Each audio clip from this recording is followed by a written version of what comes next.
Así es, la otra pandemia, lamentablemente tenemos que hablar de que se produjo el primer femicidio en el 2021 en la provincia de Salta, puntualmente en la ciudad, en la capital de esa provincia. Una mujer fue apuñalada en la vía pública por su expareja. Ambos fueron trasladados en código rojo al hospital de esa capital norteña. Hablamos del Hospital San Bernardo. Números que lamentablemente comienzan a entrar en una estadística. Para hablar en detalle sobre eso tenemos una invitada, Ariel. Sí, vamos a saludar a Silvia Ferreira, es la coordinadora nacional de, voy a decirlo, es Mumalá. Mumalá. Claro, exacto, muchas veces se escucha Mumalá, sí. Mujeres de la Matria Latinoamericana. Buenas noches. Buenas noches. Buen año. ¿Cómo están? Gracias por venir. Ese es el primero. Es increíble que estemos cuantificándolas permanentemente, ¿no? Las mujeres muertas. ¿Qué cantidad tuvo el 2020? Nosotros justo estamos difundiendo entre hoy y mañana las cifras de todo el 2020. Tenemos 322 muertes violentas de mujeres en todo el año, 267 son femicidios, tenemos otros 55 casos que están en investigación, en donde no está comprobado aún el homicida, claro, pero se encontró un cuerpo. Y además tenemos esta otra cifra de 273 intentos de femicidios, que estuvo clara la intencionalidad, pero porque o que quedó mal herida la víctima o porque se interpuso otra persona, no pudo cometer el objetivo.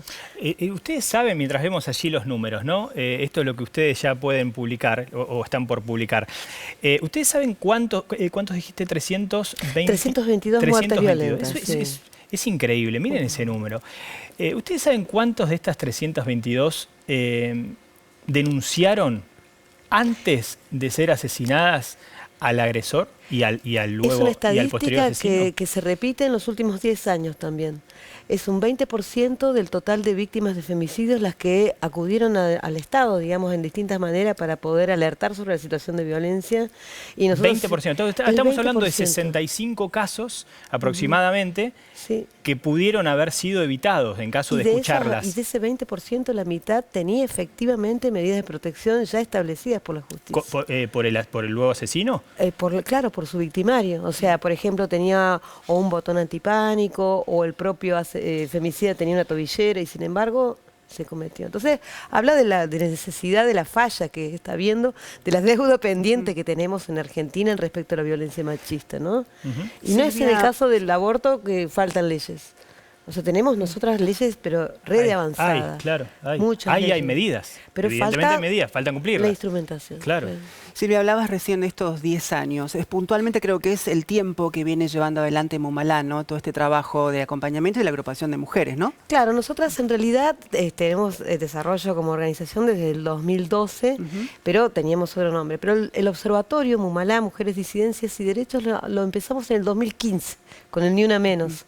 Hay otras organizaciones como la Casa del Encuentro que tiene relevamientos mucho anterior, ¿no es cierto? De 2008, entonces nos permite tener una evaluación a 10 años. Bueno, dentro de estos años de trabajo que ustedes vienen llevando adelante, y hablabas también de fallas, instantes, puntualmente y en concreto, ¿cuáles son esas fallas? La deuda pendiente tiene que ver con la asistencia. Fundamentalmente, esto, ¿no? O sea, hay un 80% de víctimas que no acuden al Estado porque no tienen confianza de que con eso vaya a cambiar su situación de vida en relación a la violencia.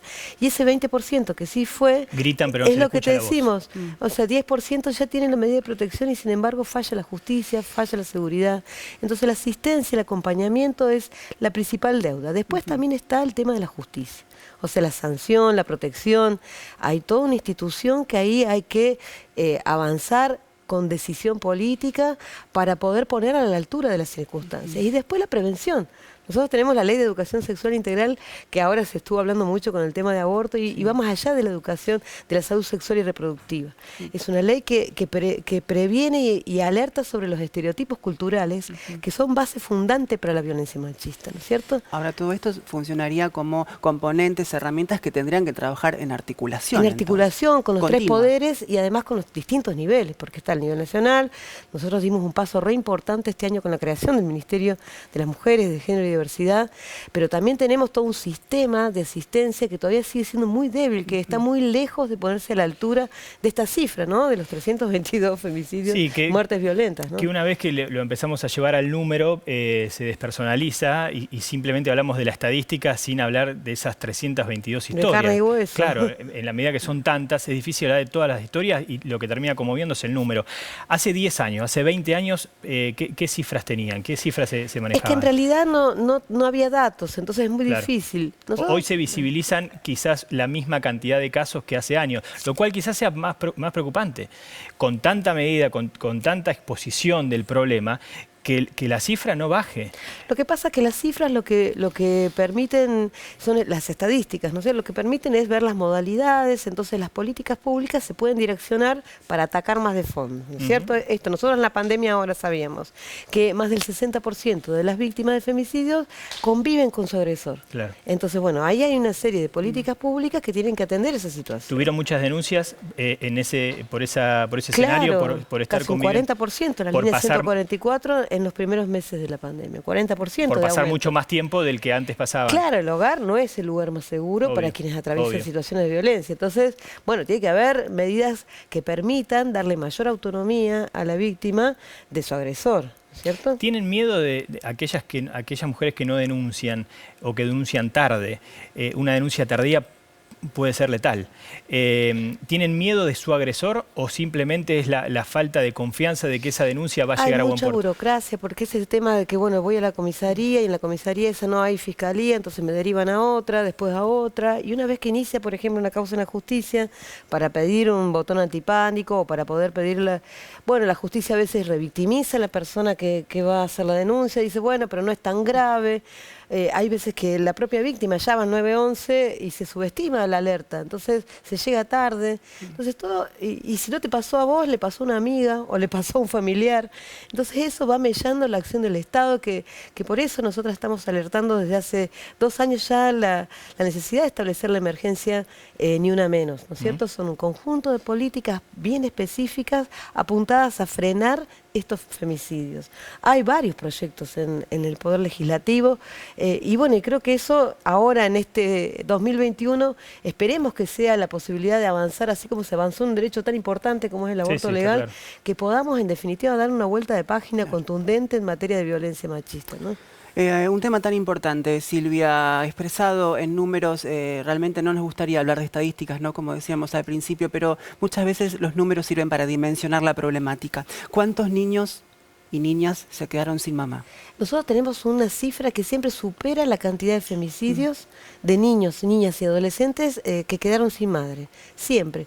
O sea, nosotros todavía, mañana vamos a tener más el dato en fino, nosotras tenemos, tengan en cuenta que nosotras la información la sacamos de lo que trasciende los medios de comunicación, entonces, pero siempre la cifra, si tenemos 270, 260 femicidios, siempre la cantidad de niños, niñas y adolescentes está en el mismo orden o más. Claro.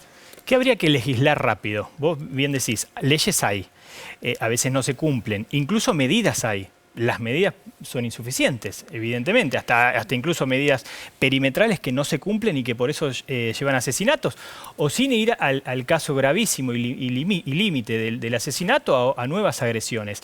Pero ¿dónde habría que seguir legislando? ¿Dónde habría que seguir machacando? La emergencia ni una menos que estamos reclamando en realidad es la instrumentación efectiva y rápida, o sea, le saca todo el circuito burocrático a medidas que ya están puestas en leyes. Entonces, por ejemplo, la ley Micaela, que ya está, se dieron pasos importantes este año, pero se tiene que instrumentar que no sea formal. O sea, que no sea un taller que, bueno, la asistencia me voy.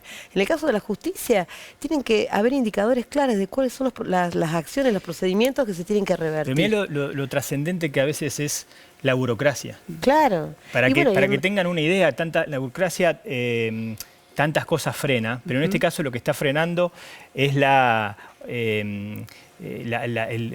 posibilidad de cortar con tantas y tantas mujeres muertas por año. Nos ha pasado un montón de casos, por ejemplo, que la justicia penal, ¿no es cierto?, en el caso de un homicidio o en el caso de una agresión, va en un sentido y la justicia que está en cargo de la familia, de los hijos, de las hijas, va en sentido contrario y es la misma víctima, entonces no sabe cómo hacer. Vamos a cerrar, decirles lo que quieras a las mujeres, a tantas aquellas que quizás están mirando y que no saben qué hacer. Sí saben lo que están sufriendo y sí saben lo que pueden sufrir, pero no saben lo que tienen que hacer. Necesitamos que toda la sociedad entienda que se pueden prevenir un montón de muertes, ¿no? Y necesitamos decisión política por parte de las instituciones, del Estado principalmente, de la justicia principalmente. Necesitamos más asistencia, necesitamos prevención. Las provincias que tienen índices más altos son las provincias que no tienen la ley de educación sexual integral aplicándose. Entonces, es cuestión de llevar a la práctica, de poner manos a la obra, de poner recursos materiales y humanos, porque lo que hay que hacer ya está escrito. Gracias por haber venido, Silvia. Esperamos que dentro de un año de tenerte aquí, que todo haya cambiado. A veces es difícil imaginar un optimismo rápido, pero tiene que aparecer. Pero tiene que aparecer, se tiene que dar en el grito se tiene que escuchar. Gracias. Gracias. Vamos a hacer una pausa. Gracias a ustedes. Por supuesto, y ya volvemos con más información.